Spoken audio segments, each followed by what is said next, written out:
Huh? Where am I? A boat?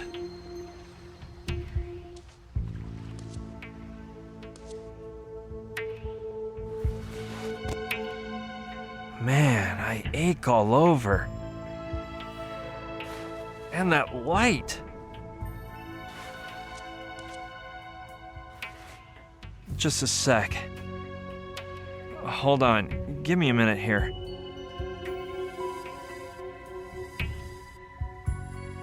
Let's see. I escaped with Joshua on Simon's snowmobile. We got as far as Sicily, and from there to Anchorage, where we hopped on a flight to San Diego, since we were supposed to meet Sushi there, and then, I don't know. I can't remember anything else. Truth is, I feel like I've been asleep for 3 days.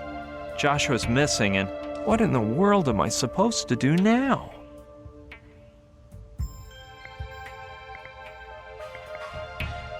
Behind the first glass door is another that seals shut in order to create a sea-locked chamber to keep water from sinking the boat. It's used to open the door, I bet. No, I have enough experience with these number pads to know you can't guess the password at random. The realism in the clouds is evocative and surprising. Jules Verne's Mystery Island by Frankie Spoonover. Man, whoever designed this room must have been a big Jules Verne fan, because if I'm not mistaken, that boat over there is Captain Nemo's Nautilus.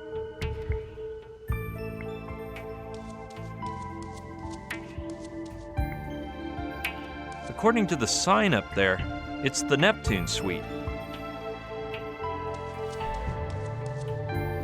2,000 Leagues Under the Sea by Jules Verne. I wonder if it's some sort of elevator. Let's see what happens when I press this button.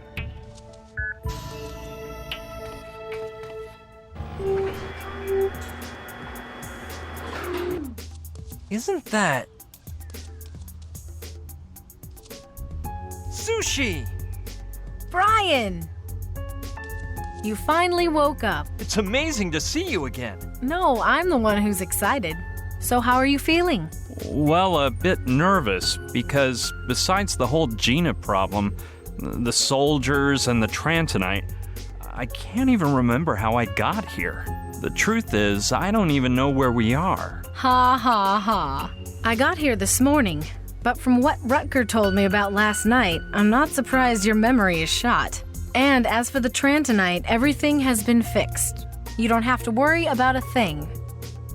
What? Let me explain.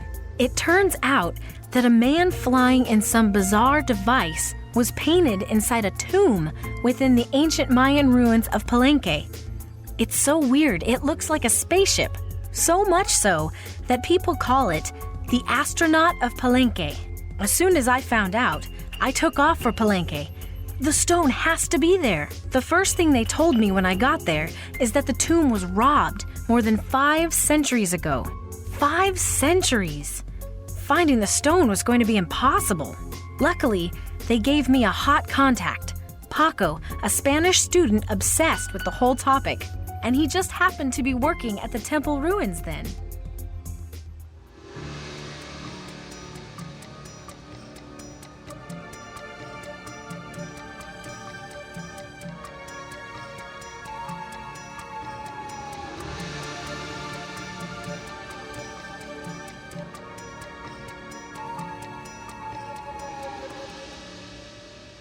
So nobody knows where it might be now? I mean, whatever was inside that tomb?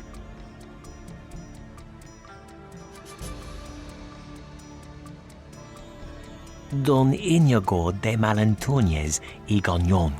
Search for him. Where can I find him?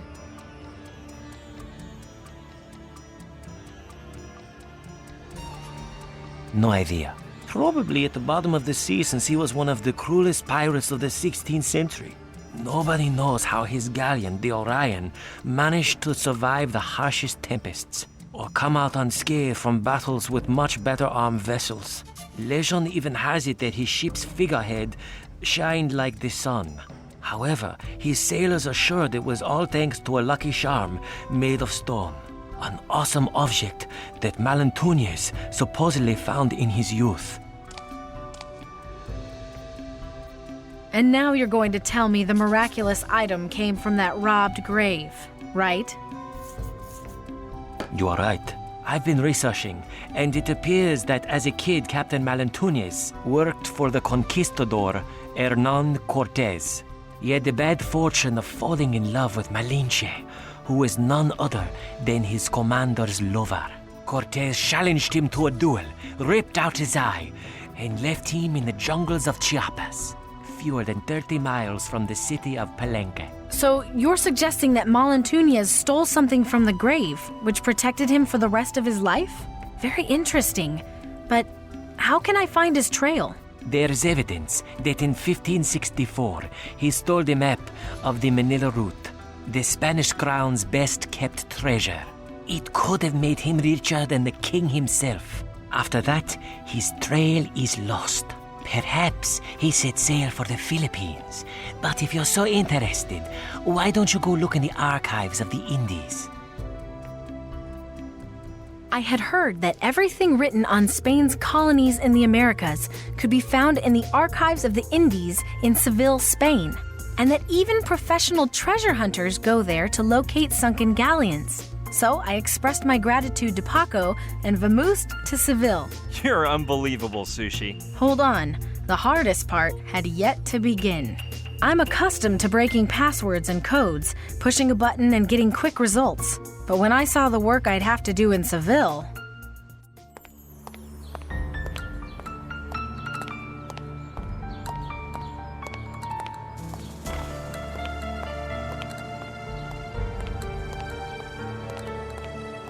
Here it is.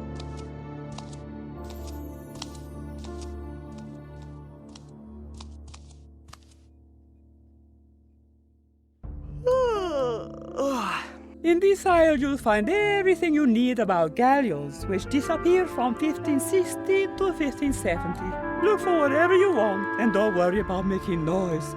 I'll be alone tonight.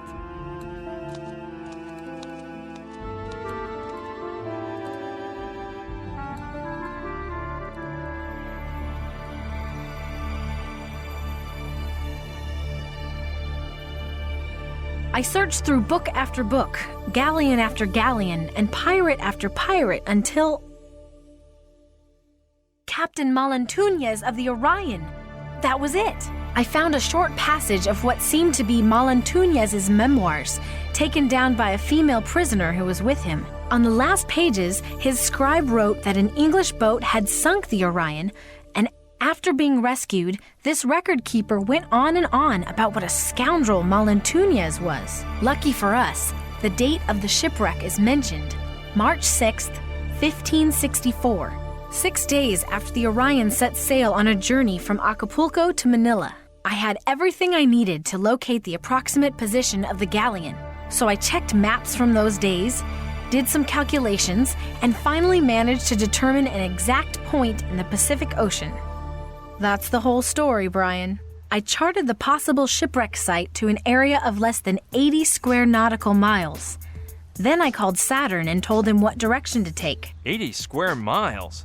Isn't that a lot? Don't you believe it? A half hour ago, I programmed the sonar to look for underwater objects with the volume of the Orion. And in a few hours, it will start to relay its potential coordinates to us. Using that data, Dean Grassick will dive down to find out whether we've hit the jackpot or we have to continue the search. My time estimate is little more than 2 weeks. 3 weeks tops. Sushi, that's too long. We have to find some other solution. It's a difficult operation, Brian. The Douglas III's sonar is equipped with the most advanced submarine detection technology. So, unless you can come up with some sort of miracle, we'll have to wait. Wait a sec. I think I may have missed something. Who is this Dean Graphic? Dean Grassick. You've never heard of him? But he's the greatest adventurer and treasure hunter in history. I hired him to go down to the ocean floor and retrieve the Trantonite. I've never heard of anyone named Dean Grassick. You don't watch much TV, do you? His program, The Grassick Adventure, is one of the highest-rated shows on primetime TV. I recommend it, because it's as if you were really there with him. Fighting against wild monkeys in the jungle, searching for treasures and ruins, and fighting against polar bears.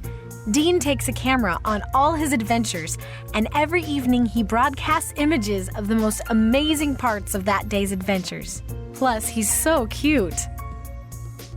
Can we trust him? Of course, he's a man of perfect moral integrity. For example, he is so generous he even held a contest among the country's youths, and the winner got to go with him on his next adventure. He is a man of his word, as you can see. He's traveling with Camille, the French girl who won the contest.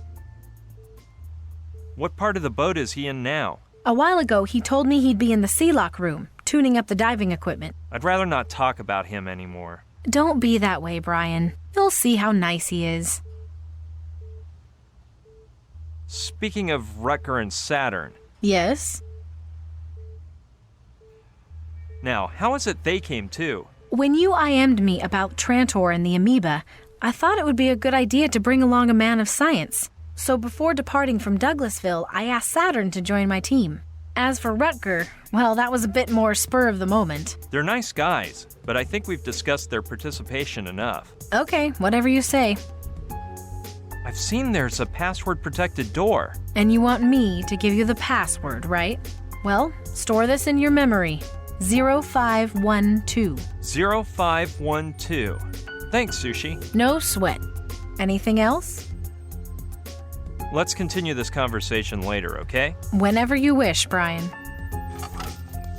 I'm really grateful to Sushi for all she's done, but we can't wait for 2 weeks. Alpha said their time is running out, so Gina's life depends on me acting fast. I don't know how, but I have to find a way to locate the sunken galleon in the Trantonite before it's too late. Well, look who's here. I'm gonna go say hello. Rutger, long time no see. Yo, Brian! Feeling better than yesterday? This may seem weird to you, but I can't remember anything. Of course! That's the nice part of Herbidos. Actually, the last thing I remember is that I got to the port in San Diego with my friend Joshua and... Slow down, man! Slow down! That little amnesia you have is caused by the berries I put in Herbidos. Berries? The only way to remember what happened is... Oh, just my luck. Raw salmon again. Salmon? You are one crazy man! No, the only thing I can do is refresh your memory. Ugh, I was afraid of something like this. Come on now. Yesterday evening, I left the yacht to wander at the view and fill my lungs with clean ocean air.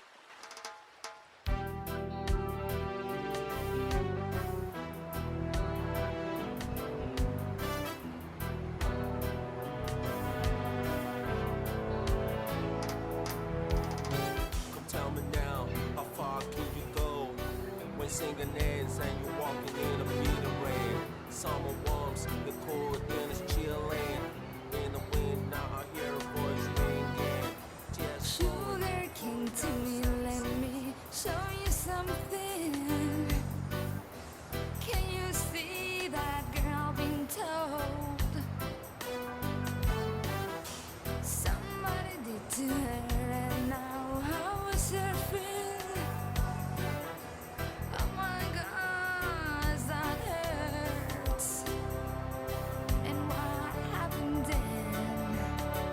What happened then? Happened then? Happened then? No. I'm hungry! Are we Calm there down. yet? Sushi's yacht must be nearby. Oh no! A Trumpetera's Fatocranium, the most perverse species in the universe! She ran away as far as she came from that. Run, Brian, or it will devour you with its brain-sucking hand! Rutger, What happened then? Hey, Brian, my friend, it's been so long. She gave is that bro doing okay? Hey, don't worry about Joshua. Where's Sushi? She said to take off upon your arrival, and that she's gonna catch up later by a helicopter. Oh, we arranged to meet up in Palenque when we were IMing. And yesterday she sent me a message at the Anchorage airport saying she's waiting here in San Diego. You wouldn't happen to know why. No. Come on, I'll finish the bong and we get down to navigating. You gonna help me finish it off? Go back to your two-bit constellation! You coward! Crab-headed beast! Thanks, Rutger. But I haven't slept for days and I can hardly keep my eyes open. No problem, man. Just lie down in the stateroom and you're gonna come out fresh as an herb. Impossible. I can't sleep in trains, planes, or automobiles, so forget about boat naps. That's cause you never tried my herby dose. Don't trust that nut, Brian! It's probably some sort of perverse potion! Is a recipe based on herbs, mushrooms, wild berries, seeds, everything natural. Good stuff. It's refined to fight the insomnia. And you'll have some amazing dreams, better than with your wascal. I don't know, Rutger. Your recipes have always seemed a bit potent to me. Of course, that's why they're so cool. Let's dine. You have some herby dose, and hey man, you're gonna sleep better than a zombie. Now I remember. But I refused to take the Herbidose. Yeah, but didn't you find the orange juice a little strong? Besides, now you're in an amazing mood, no? Well, I don't agree with what you've done, but I guess you're right on that one. I haven't felt such inner peace for a long time. But explain one thing to me. What? Could you explain what the Rastafarian religion is all about? No. You haven't seen Joshua lately, have you? Your boyfriend? Well, yeah, but now he's round here, a Roman as he pleases. What? Joshua isn't my boyfriend. Are you ashamed of him? He might seem like an inside-out peanut wrapper, but I'm sure he's an incredibly amazing guy.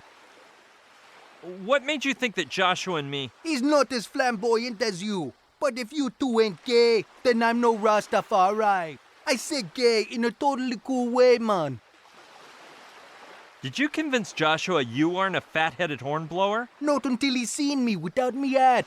But when he seen me dreads, he said I was a Medusianus fumensis. Whatever that is. I wish I could live as sweet as your lover boy.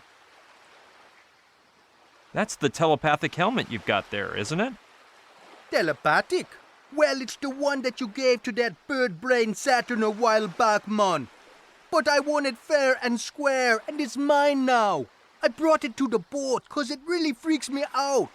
But for the last 3 days, it don't work.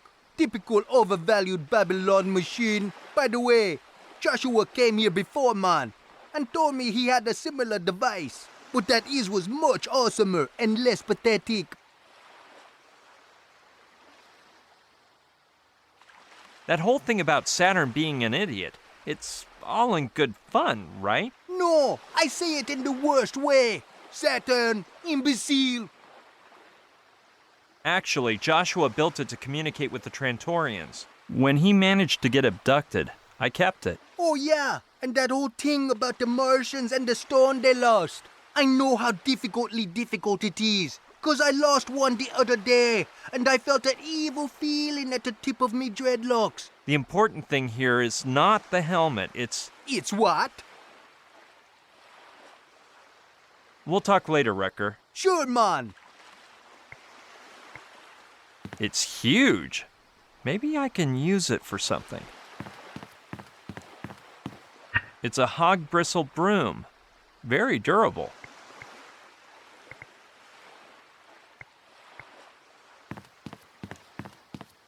Pots, hose, insecticide, hoe. Darn, nothing I need. Take the sand, man. What? The sand in those sacks is so finely fine. I'm in awe. Please take one. Thanks, but I don't think I need any sand. You must be pulling my weed, man. Such fine sand. Please take the sand or I will lose my temper. Okay already, I'll take a sack. Great, now I have this thing to lug around all day.